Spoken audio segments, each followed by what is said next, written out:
Ja hea publik, tahan tähelepanu tõmmata sellele, et saate ka vestlusringis kaasa lüüa. Nimelt Workshopis vestlusringi kõrval on üks aknakene küsi.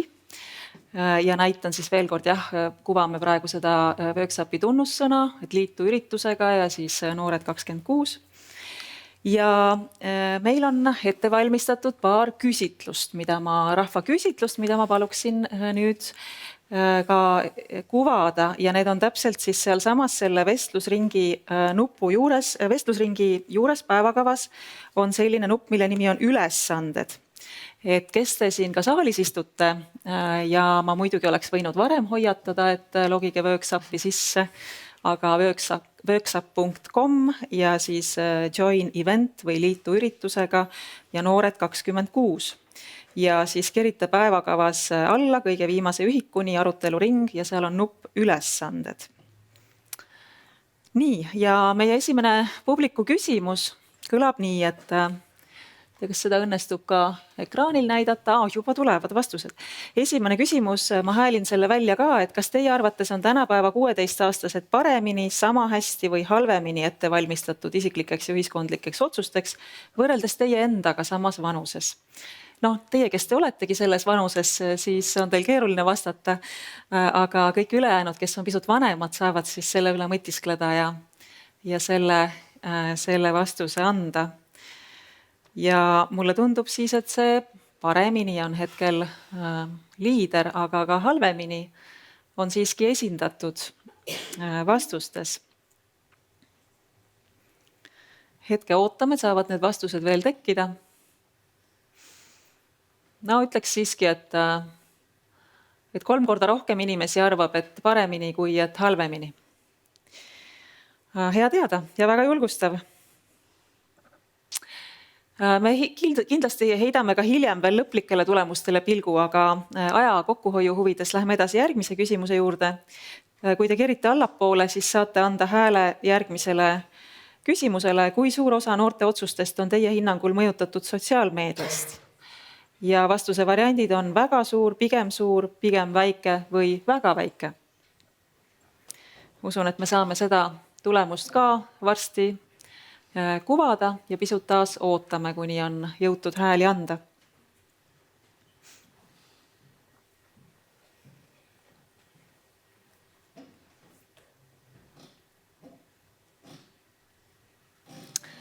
Siin on selline mõõdukalt pigem suur, kuigi on ka mõned, kes leiavad, et väga suur, aga väike ei ole hetkeseisuga üldse esindatud. Nii et võtame, see kinnitab seda, mida Aleksandra meile kõige esimeses ettekandes rääkis ja võtame selle teadmiseks. Nagu öeldud, vaatame hiljem ka lõplikult tulemused üle, aga liigume 3. küsimuse juurde, mis on natuke keerulisem ja seal saab valida mitut vastuse varianti. Millistes valdkondades tuleks noorte otsustusõigusi laiendada? Ja me päris kõigist nendest valdkondadest ei ole siin täna veel põhjalikult jõudnud rääkida, mõned on läbi käinud, me vestlusringis seda plaanime teha, aga need variandid on valimisea langetamine, töötamine ehk siis töötamisregulatsiooni avardamine noorte kasuks, ettevõtlus, näiteks lihtsustatud vormis ettevõtlusega tegelemine, siis nooremana kui 18 eluaastat, terviseteenuste iseseisev kasutamine, see siit jooksis läbi, näidetena toodud vaktsineerimine, vaimse tervise abi, kindlasti see ei ole ammendav ja ei peaks laiendama üheski valdkonnas. Nii, aga siin on ka üsna veenev, et ikkagi enamasti leitakse, et tuleks laiendada.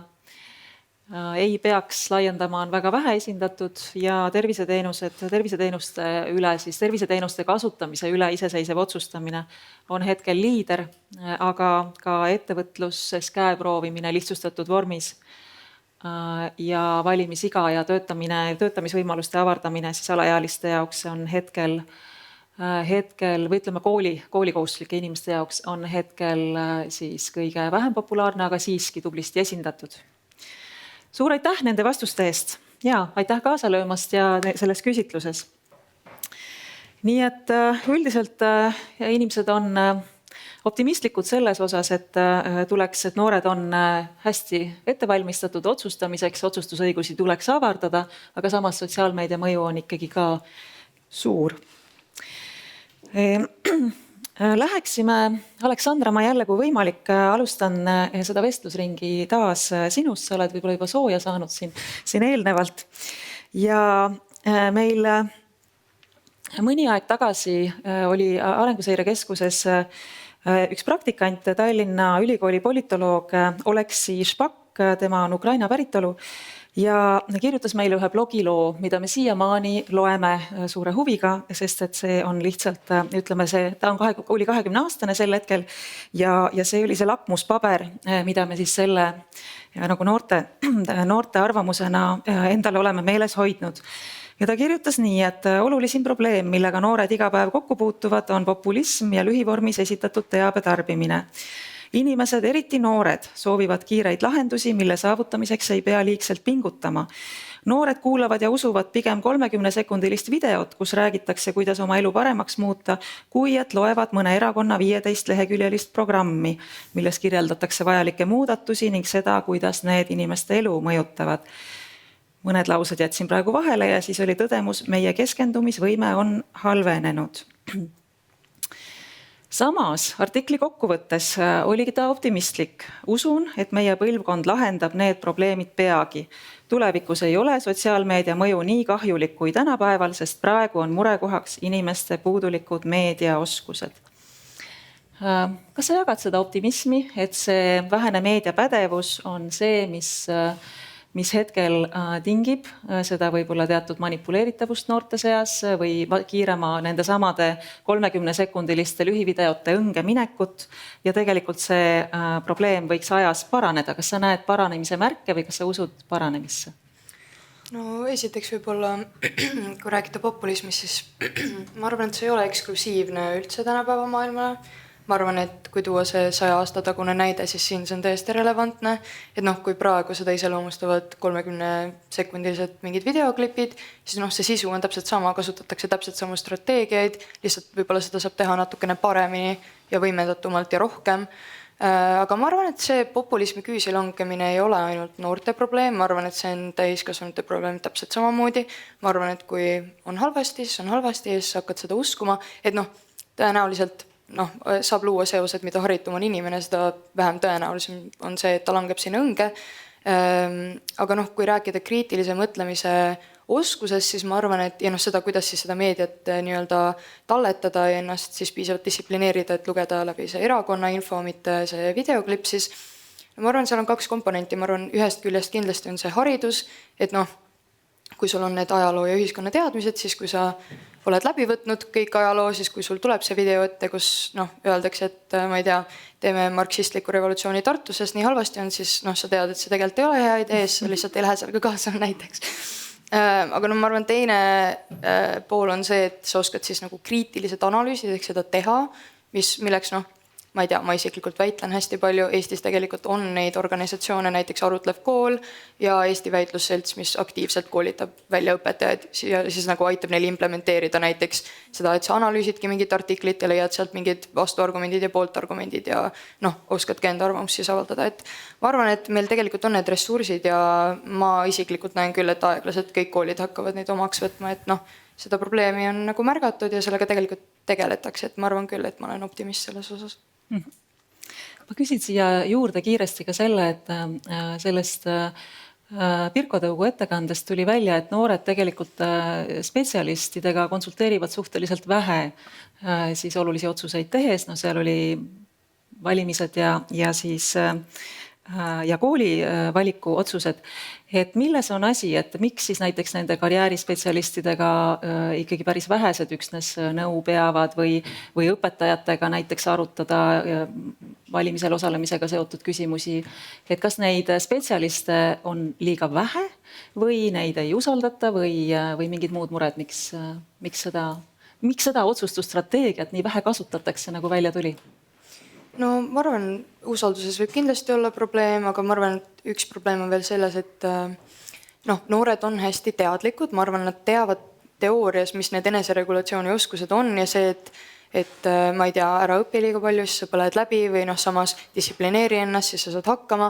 Et ma arvan, et väga paljud asjad seoses selle kooliga on ette aimamatud ja noh, vaadates seda, mis praegu hariduses toimub ja see, mis selle SAIS-süsteemiga toimus, see on tegelikult meeletult kahetsusväärne minu arust. Ma nagu noh, olles gümnasist, ma näen neid õpilasi, nad on stressipuntrad ja see ei ole üldse okei, mis nendega toimub. Et noh, kui jäetakse umbes 6 aega või 2 kuud aega enne neid katseid, no siis ei ole enam aega väga teha seda nõustamist, ei ole aega teha neid läbi harjutamisi. Aga noh, üldiselt selle usalduse koha pealt ma arvan, et ongi see, et noored teavad seda teooriat, lihtsalt väga raske on seda praktikasse panna, sest kas ei ole aega või siis ei nähta tulemusi. Et noh, ma arvan kindlasti karjäärinõustamine on väga hea asi ja ma arvan, paljud noored lihtsalt võib-olla ei arvagi, et sellest võiks olla kasu, siis nad käivad ära, siis nad saavad aru, et sellest tegelikult oli väga palju kasu, et võib-olla siin võib see lahendus lihtsalt levitamine olla. Ja noh, minu arust väga kihvt asi, mis valimistega on seotud, on see pendel või see online asi, kus sa sisestad enda arvamused ja siis sul nii-öelda dirigeerib, et noh, minu arust see nagu väga paljud noored tegid seda, see töötas hästi, et midagi sellist võib-olla kulub ka hästi. Ja kindlasti kommentaar haridusministeeriumile. Ole hea, Kaarel. Ja aitäh. Ma ütleks, et siin on nagu selline regionaalse ebavõrdsuse teema isegi võib-olla nagu rohkem vähemalt minu silmis, et see, kus kohas seda teenust on võimalik saada, olgu selleks läbi, ma ei tea, huvihariduse õpetaja, noorsootöötaja, karjäärinõustaja, et me näeme, et noh, ma ei tea, ainuüksi Tallinna puhul, et meil on kõige tugevamad koolid ja meil on kõige nõrgemad koolid. Et noh, minu meelest on siin palju rohkem selle teenuse kättesaadavuses, lihtsalt tahtes ise ka nagu vastata sellele. Ja minu meelest Ene-Li Kintsiko tõi ka koos kolleegidega hästi inimarengu aruandes välja. Noh, ma alustaks võib-olla sellest, et mida kool peab tegema ja mida kool ei pea tegema, et tõenäoliselt õpetaja ei peagi olema nagu see pagar, kondiiter, keebitaja veel lisaks kõigele muule. Aga meil on neid tugispetsialisti küll ja veel, kellele selliseid, kuidas ma ütlen, võimalusi nii-öelda nagu justkui anda. Noorsootöötajad näiteks, vaatan siin otsa Enki esindajale. Ja kui neil oleks need kompetentsid ja oskused, noh, et siis noortel oleks võimalus sinna pöörduda, isegi kui noor ise ei pöördu, et neile pakutakse. No näiteks karjääriõpetusega on ju kahjuks küll nii, et MKM seda töötukassalt tellib sisse, töötukassa on ka ise aru saanud oma küsitlustest tulenevalt, et tegelikkuses see ei vasta mingisugustele ootustele. Ei taha olla nii kuri, aga lihtsalt, et kui noored ise sellele küsimustikule vastavad, noh, siis vaja parandada. Aga see on muidugi huvitav, mis sa tõded, et koolis on ressurssi, kes istub jõuda ja kes saaks siis neid tugifunktsioone paremini täita. No see on hästi huvitav on selles mõttes üldse, et soovis reglementeerida ja inimesi aidata, me oleme tegelikult ennast mänginud ka natukene tupikseisu. Samamoodi inimarengu aruanne toob näiteks välja selle GDPR-i või lihtsalt andmete nii-öelda käsitluse, et kas me tegelikkuses saame need inimesed kätte. Olin veel Eesti Noorteühenduste Liidu juht, kui oli Venemaa alustanud täiemahulist agressiooni Ukrainas, tahtsime aidata Ukraina noori, meil oli see ootus ka pandud, käisime iga ametkonna ukse taga ja meile öeldi igalt poolt, et kui tahate mingi pagulaslaevale ja mingi küsige ise. Mitte nagu, et nii resoluutne olla, aga sisuliselt lihtsalt on ju. Ja see asi nagu liigub veits edasi, et samamoodi, kui me räägime siin näiteks, et arstiteaduse tudengid, proviisorid tahtsid näiteks COVID-kriisi ajal inimesi vaktsineerida näiteks apteekides, miks mitte, meil on kompetents olemas, teadlik olemas, miks te ei lase meil.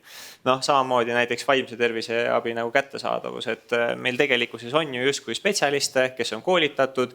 Noh, ma ei taha öelda, et nüüd psühholoogi üliõpilaste 7 inimesed peavad saama seda tegema, aga et nagu, et noh, et esmatasandi mingisugune nagu abi oleks kättesaadavam. Et jah, need inimesi on, me oleme ise ennast nurka mänginud oma enda liigse reglementeerimisega.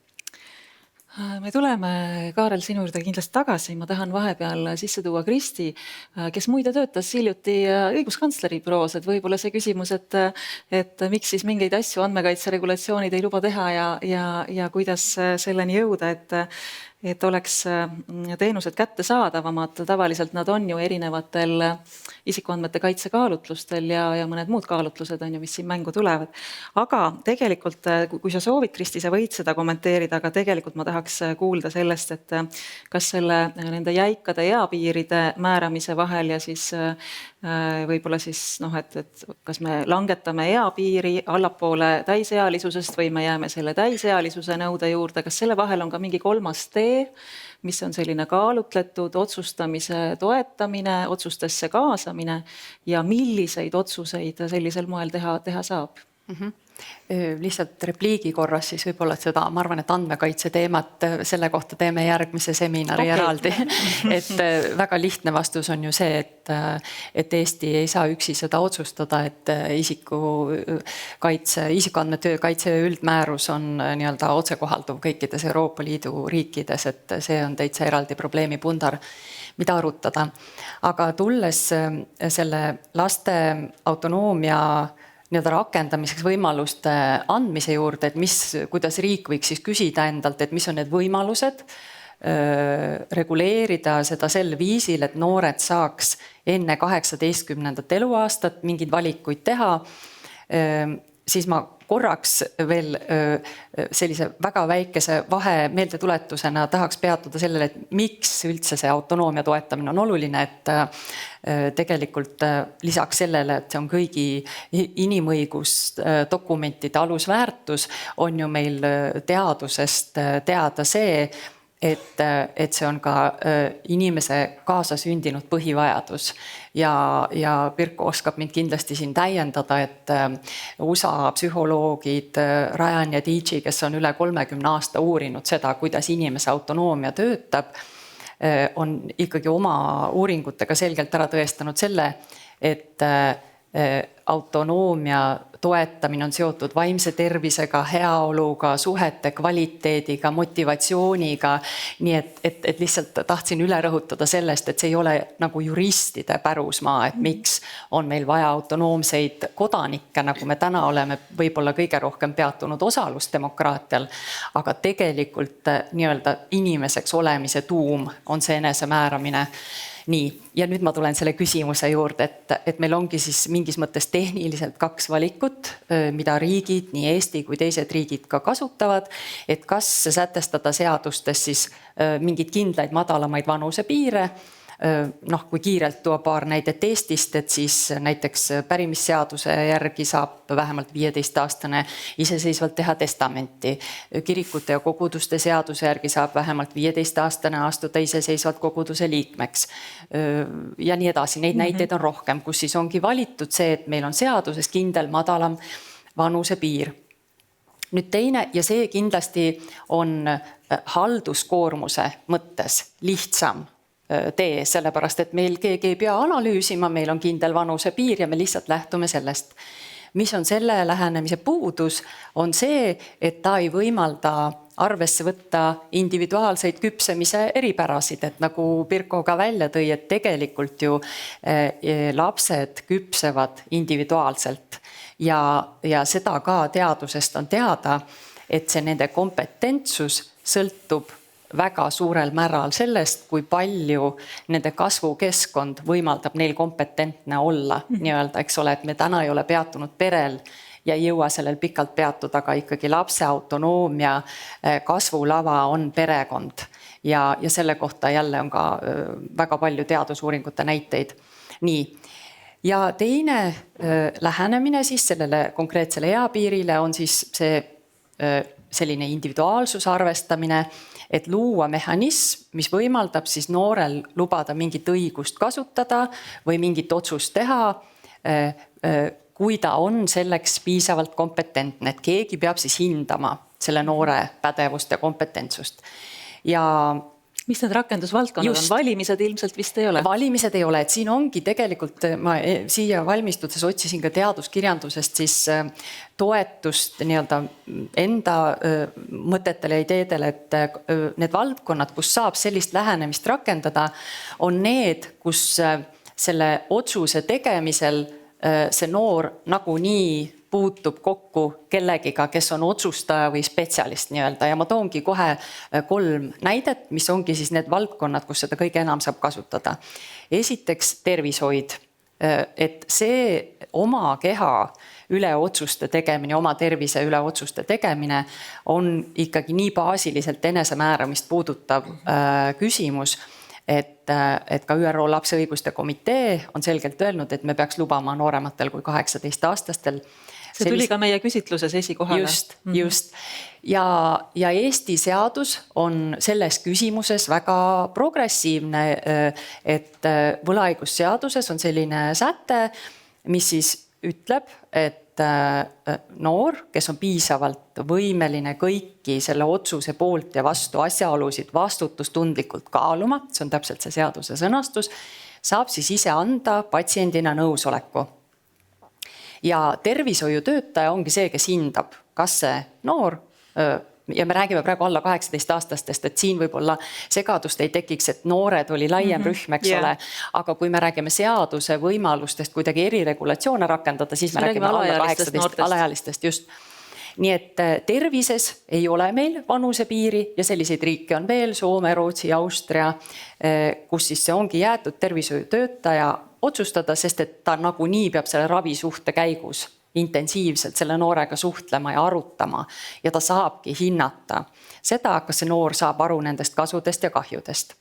Nüüd teine valdkond, kus Eestis ka siis kukesamme on astutud, on siis sügisel jõustunud, eelmisel sügisel siis teadus- ja arendustegevuse ning innovatsiooni korralduse seadus, kuhu siis lisati selline säte, et vähemalt 15-aastane saab anda iseseisvalt nõusoleku teadusuuringus osalemiseks ja sel eesmärgil oma isikuandmete töötlemiseks, kui ta saab aru selle teadusuuringuga seotud asjaoludest.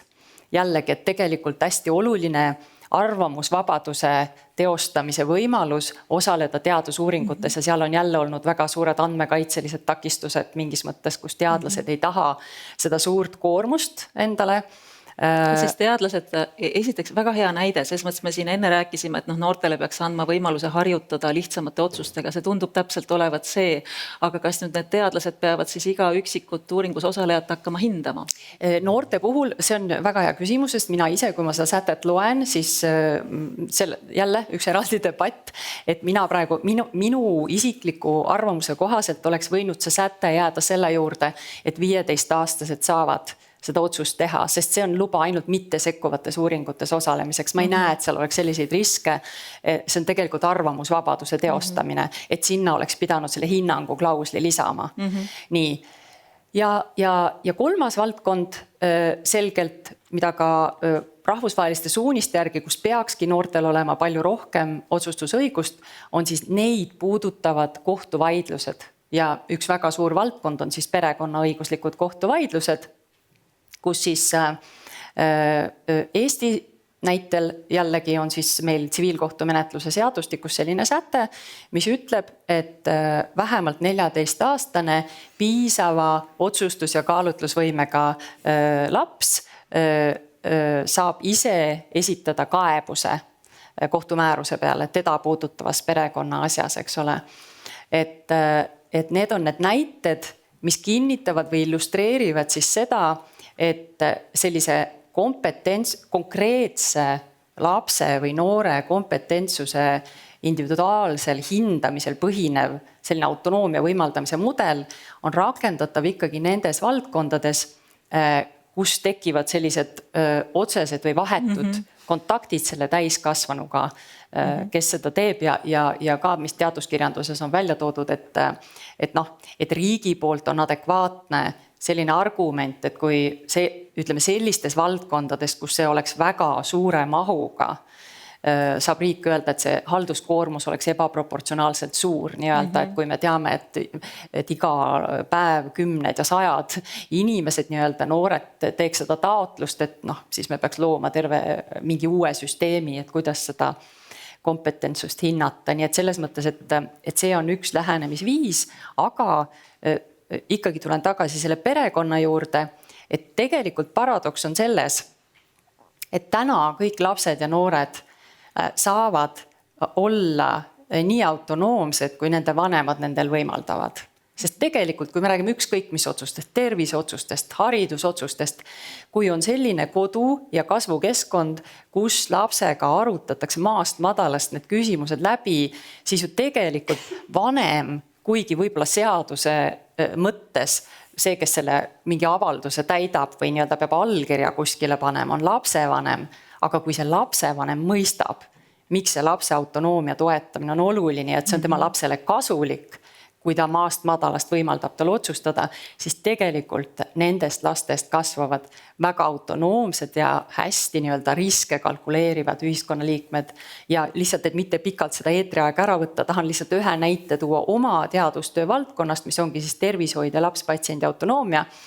Et tegelikult teadusuuringutega ongi see kinnitatud ja tõendatud, et näiteks kõrgema haridustasemega vanemate lapsed sellest tervishoiu suhtes osalevad palju aktiivsemalt.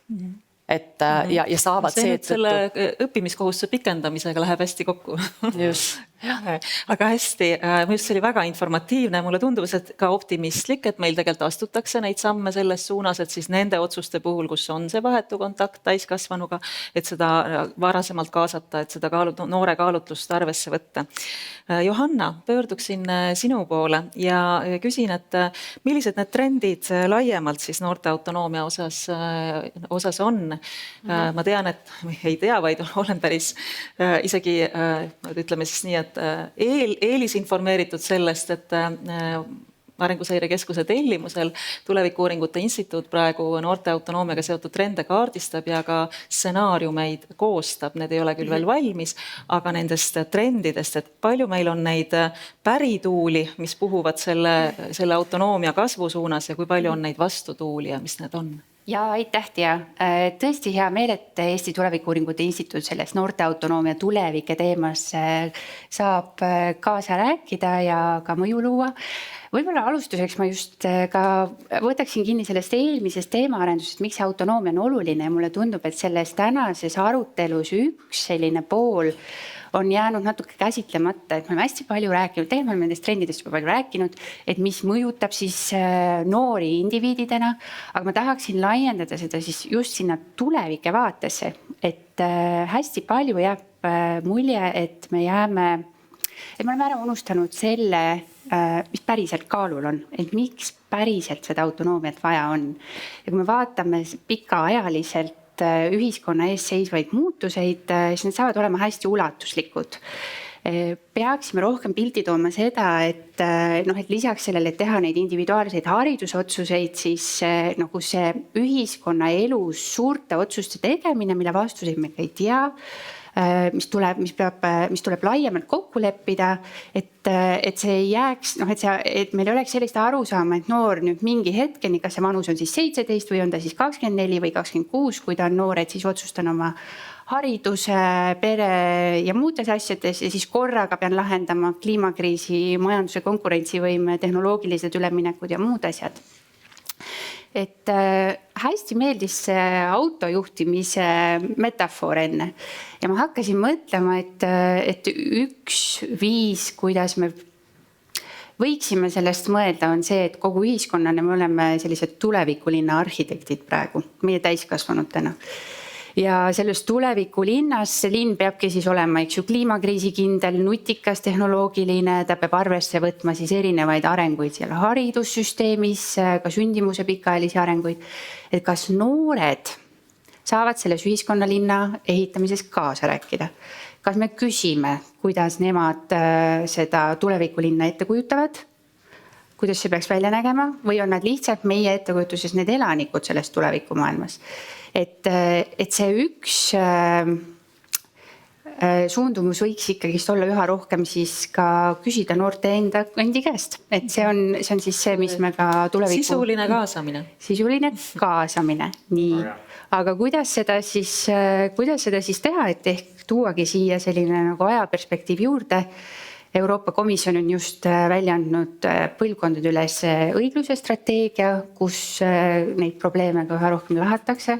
Et nemad pakuvad välja siis põlvkondade üles õigluse indeksi, mis tooks just seda perspektiivi sisse, et kas me arvestame oma tänastes otsustes noortega rohkem, nagu mitte siis iga üksiku noorega eraldi, vaid kui ühiskonnagrupina ja nende nagu rolliga tulevikumaailmas. Ja need samad, see kaasamine, ta on nagu selline ära kõlksutatud, on ju, et tegelikult see on hästi suur küsimus. Kõik minu tuleviku teemalised ettekanded jõuavad sinna, et kuidas me siis ikkagi teeme koos neid otsuseid. Koos noortega ka ühiskonnas laiemalt, eks ju, et me ei oska neid, meil ei ole õigeid ja valesid vastuseid. väga paljudes küsimustes. Näiteks meie olemegi Eesti Tulevikuuuringute Instituudiga siis alustanud ka tuleviku töötubasid noorte endiga ja see ongi väga raske, et kuidas seda infot tulevike kohta tasakaalustatult sisse tuua ja teisest küljest siis ka võtta see nagu laiem pilt nagu ühiskonna arengute osas, nende soovide osas arvesse. Saad tuua mõne näite, mida noored siis tulevikus oluliseks peavad või kuidas need tulevikutöötoad? Ja need tulevikutöötoad on hästi nagu rikastavad olnud, et me oleme neid teinud nüüd Viimsis, Puhjas ja Pärnus ja noorte tulevikupildid on hästi tehnoloogilised. Nad ei kujuta ette tulevikku ilma nutitelefonideta, ilma sellise nagu sõpradeta, et need teemad, mis neid kõnetavad, on hästi kodulähedased, aga ma arvan, et see suur väljakutse ongi siis ka esitada see küsimus, et mis me siis ette võtame, kui näiteks ei ole võimalik enam energiat pidevalt nagu nii-öelda piirideta kasutada või jooksame mingitesse teistesse probleemidesse.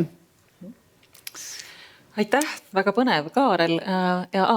Võtame Kristin ja Margi vahele ja siis... Lihtsalt remargi korras tahtsin öelda, et üks hästi huvitav tähelepanek, mis tegelikult, et me räägime siin noorte kaasamisest, nagu laste ja noorte kaasamisest ja see tegelikult on kogu selle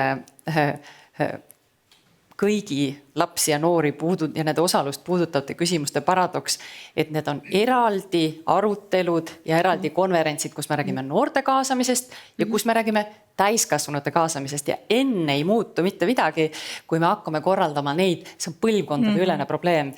Tegelikult täiskasvanud inimeste puhul kõik aksepteerivad, täiskasvanu võib valida, kas ta soovib olla agentne või mitte. Meil on väga palju passiivseid täiskasvanuid ja mingis mõttes see on autonoomia paradoks, et autonoomia tähendab, et ma valin, kas ma osalen või ma ei osale.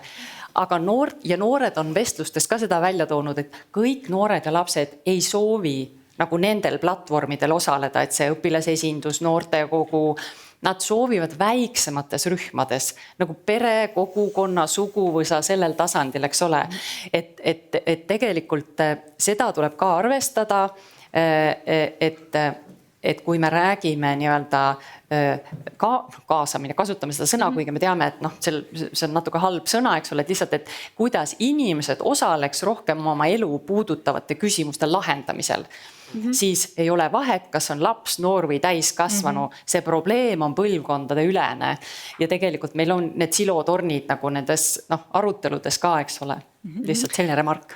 Ja, et kui ka teised soovivad mõne teise vestleja siis vastust kommenteerida, siis olge julged. Aga Kaarel, ma tahtsin tulla Haridus-Teadusministeeriumi juurde ja et mis on kavas, kuidas seda otsustusõigust on kavas avardada, mis samme järgmisena nähakse? Ma olen nii vähe aega ministeeriumis olnud, siis ma võin rääkida, mida ma tahan. No selles mõttes puust ja punaseks on see, et minister, noortepoliitika osakond, mina laiemalt toetame valimise ja kandideerimise ja langetamist vastavalt 16. ja 18. eluaastal, et seda on mitu korda nüüdseks välja öeldud ja see on see suund, kus ta nagu liigub. Kui võtta nagu muid teemasid, siis paratamatult siit juba käis nagu läbi, et Austraalia on keelustanud noortele, kui nad on nooremad kui 16 eluaastat, Soome on seadnud piire siin Riigikogus, alles oli arutelu, et peab hakkama arutama, et kuidas noori nii-öelda säästa selle eest, eks ta nagu selles mõttes laua peale jõuab ja eks siis peab nagu vaatama. Kui mina viimane kord ministriga suhtlesin ja küsisin otse siis Austraalia ja Soome näite pealt, siis tema ütles, et Eesti nagu keelustamise teed ei hakka minema ja ma arvan, et siit on see käsiga ehk näha selle digihüppe nii-öelda nagu raames on ju, et need on selles mõttes, kuidas ma ütlen, probleemid, millega peab tegelema, probleem, ehk siis ei saa väita, et need on üdinisti head sotsiaalmeedia kasutamine või digihüppe või tähendab siis tehisintellekti kasutamine, aga nagu ma arvan, et me oleme juba aru saanud, et ega neid asju nagu enam maa alla kuskile nagu tagasi ei lükka või et me keelustame ära, kõik teised teevad ikka edali ja siis pärast avastame, et see, mis me nüüd oleme endale nagu öelnud, et me oleme kõige kõrgemal tasemel, et see ei ole enam nagu päris see.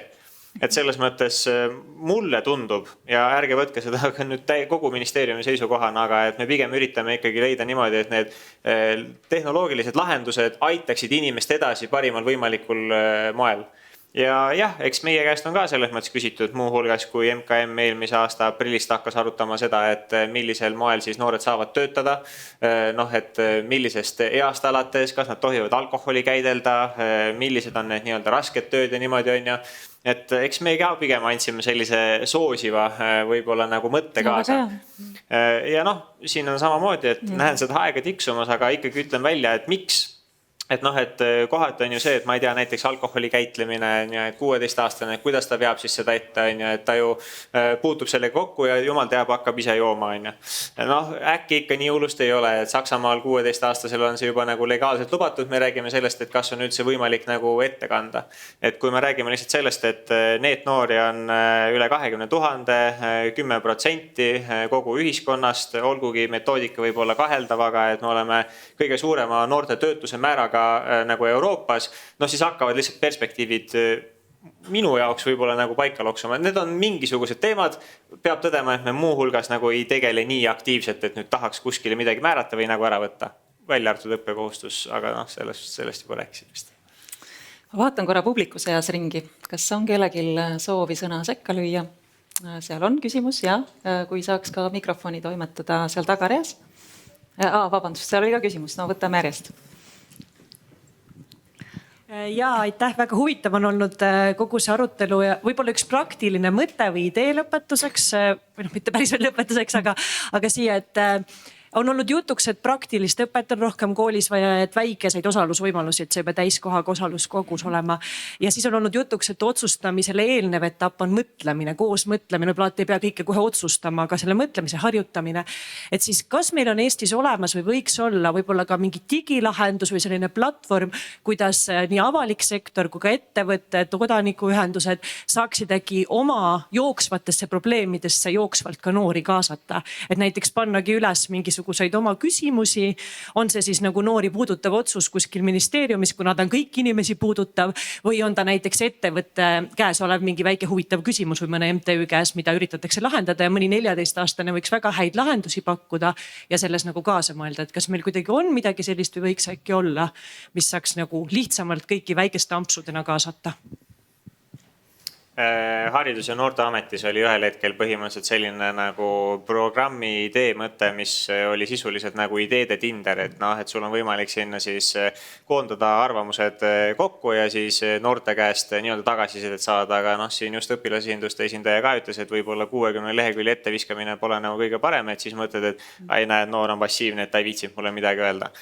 Võib öelda jah, et see siis nagu saipimine vasakule paremale, kas on hea või halb idee on natukene liiga lihtne, aga see oli nagu selles mõttes algatus.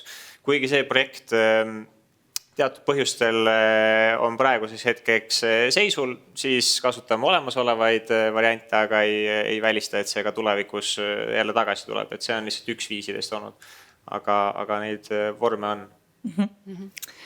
Ja Kristile ja ma ei tea, kas Aleksandra sooviks ka avaldada arvamust, et kas need digivahendid ja platvormid on abiks?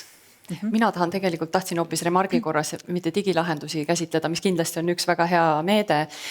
Ikkagi, kui me räägime otsustamise ja mõtlemise ja arutlemise, eks ole ka, mis siit analüüsist välja tuli, et arutlemine nende oskuste arendamisest, siis see algab ikkagi väikelapse east. Et mina jälle tulen oma südame teema juurde tagasi, et lapsevanemad tuleb varustada nende teadmistega, miks on oluline lapsega arutada nagu valikute üle, miks me ühe või teise otsuse teeme ja see on kõige suurem garantii selleks, et see laps õpib otsustama ehk vanemaharidus. Kui meil ei ole selliseid lapsevanemaid, siin on üks küsimus veebis, et kas te ise tunnete, et olete saanud koolist kodust piisavalt teadmisi olemaks selline lapsevanem, kes on aktsepteeritavaks eeskujuks oma lapsele tulevikus, et kuidas see vanemaharidus aga et kuivõrd kättesaadav, levinud selle kasutamine on? No mina olen kindlasti ise õppija olnud lapsevanema teekonnal ja mul on olnud lihtsalt võib-olla väga kõrgendatud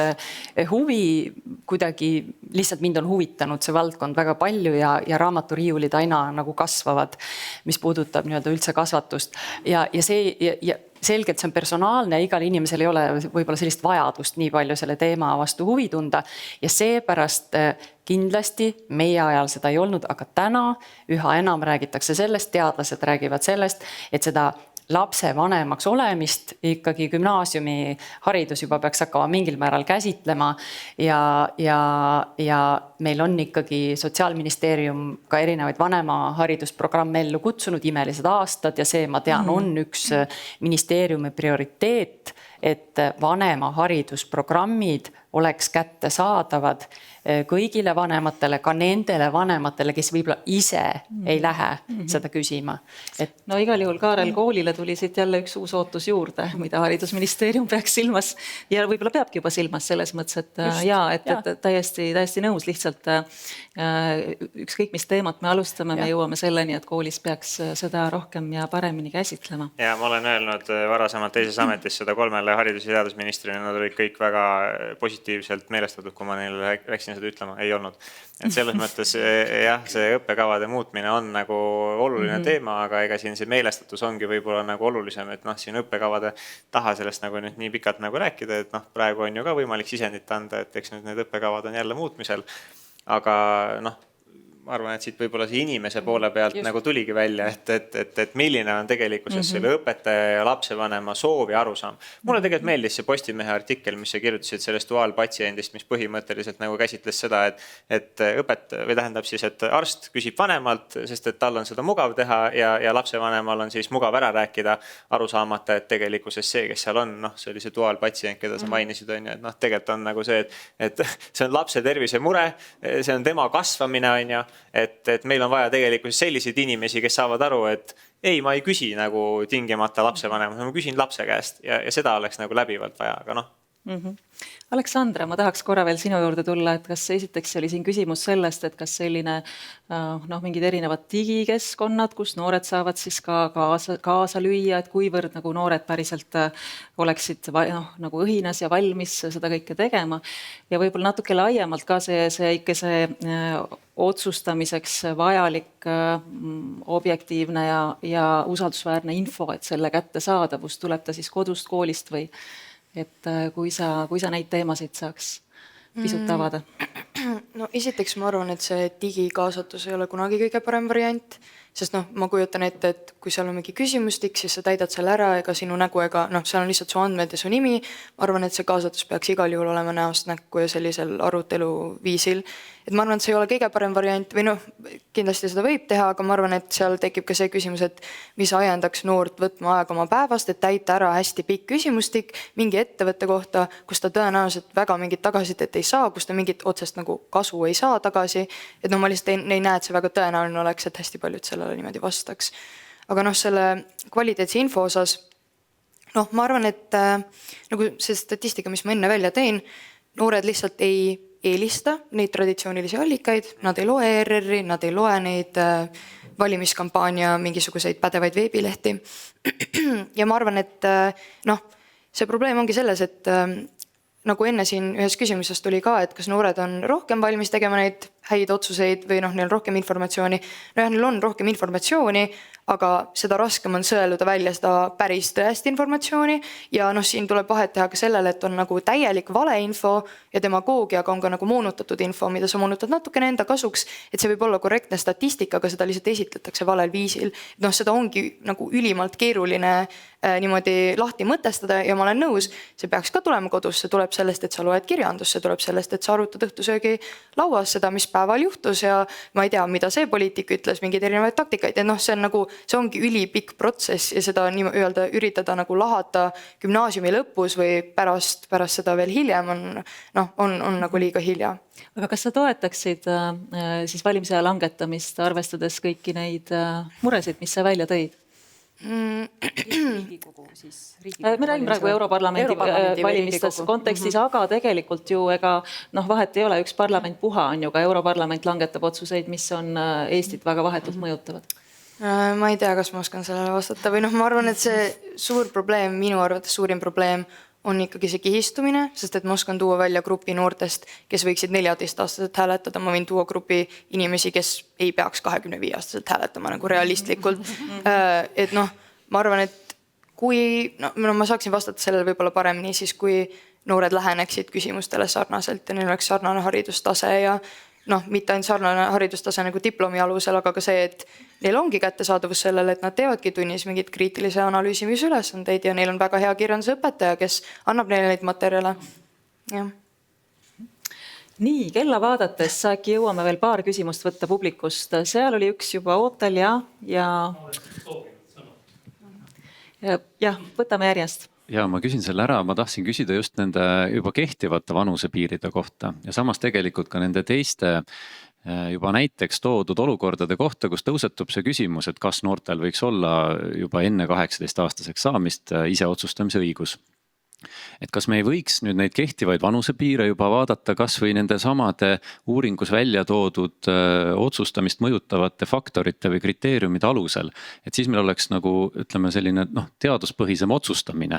Et tegelikult sellist ebajärjekindlust võib ka kehtivate vanusepiiride puhul näha ja siis on võib-olla ka lihtsam otsustada, et kui me nagu juba siin ühed otsused näitena tõime välja, mis tegelikult nõuavad otsustajalt üsna sarnaseid oskusi ja võimeid ja kogemusi, et siis võib-olla on ka poliitikutel lihtsam neid vanusepiire sättida, et kui on nagu näha, et on nagu ütleme sarnase kaalukategooria otsustused, mis eeldavad sellelt noorelt nagu sarnast küpsust või sarnaseid kogemusi ja teadmisi. Et see oli nagu üks mõte.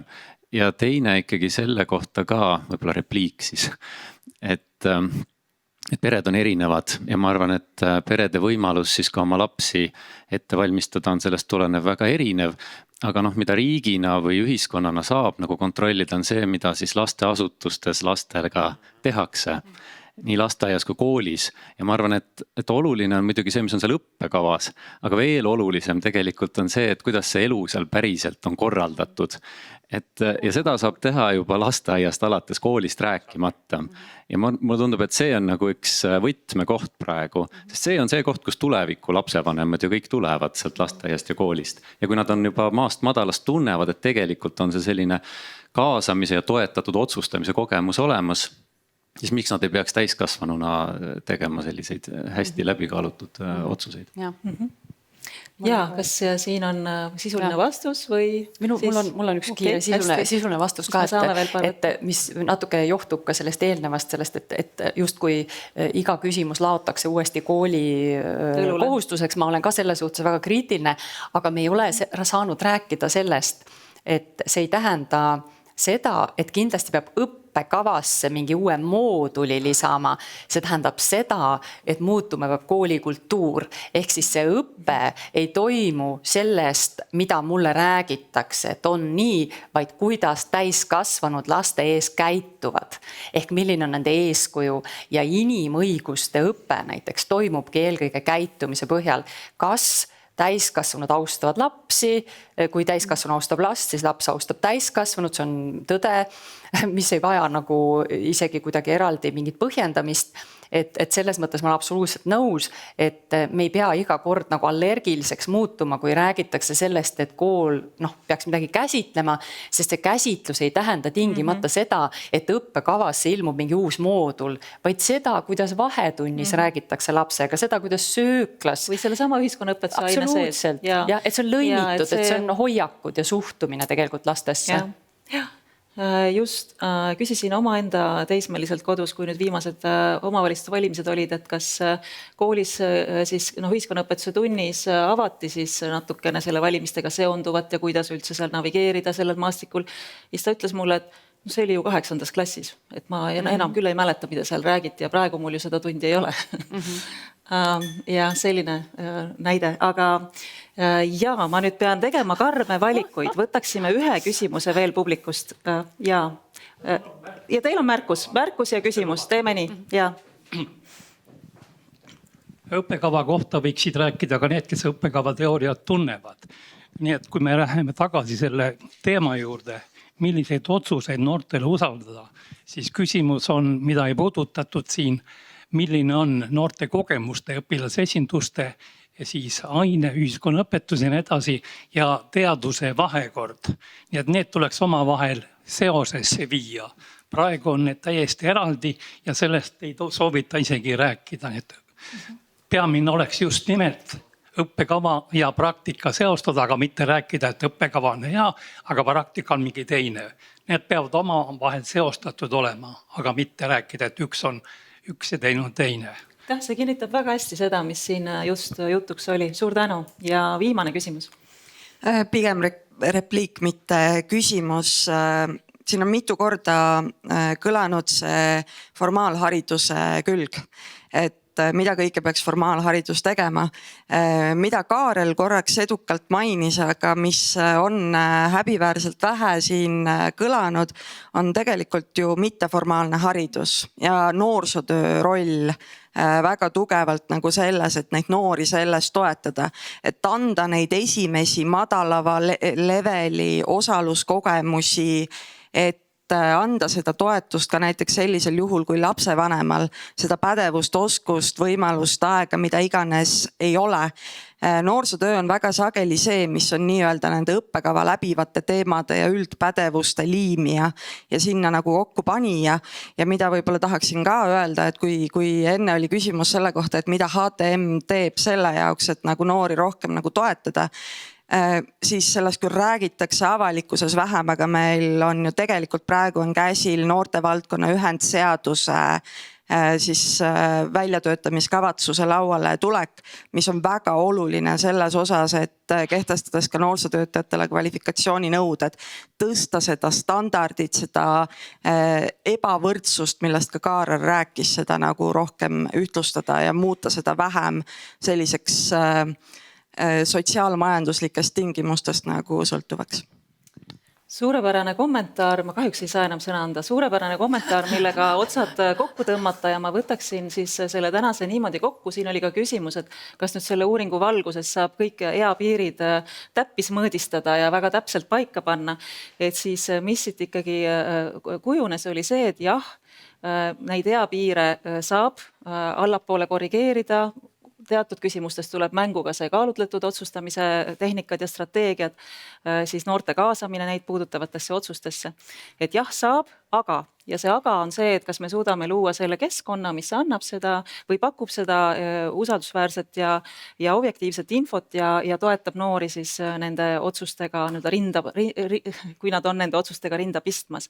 Et mõnes mõttes on see natuke selline lakmuspaber, et see näiteks see valimisea langetamine matemaatikute keeles võib olla küll tarvilik, aga mitte veel piisav tingimus selleks, et noored langetaks kvaliteetseid otsuseid. Ja nüüd see suur küsimus on, kas see kõik need paljud näpunäited, mida siin täna jagati, mis tegelikult loovad kokku selle hea otsustuskeskkonna, et kas see on meile jõukohane.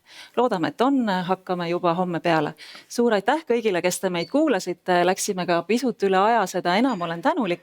Ja Arenguseire Keskuse järgmine üritus toimub 15. aprillil, siis me räägime tervishoiust ja meie lehel on see üritus olemas ja keda ka tervishoid ja sealsed dilemmad huvitavad, siis olete oodatud konverentsile. Aga noorte teemades suur aitäh selle aktiivsuse eest, oli väga põnev, jõudu jaksu meile kõigile. Aitäh! Aitäh!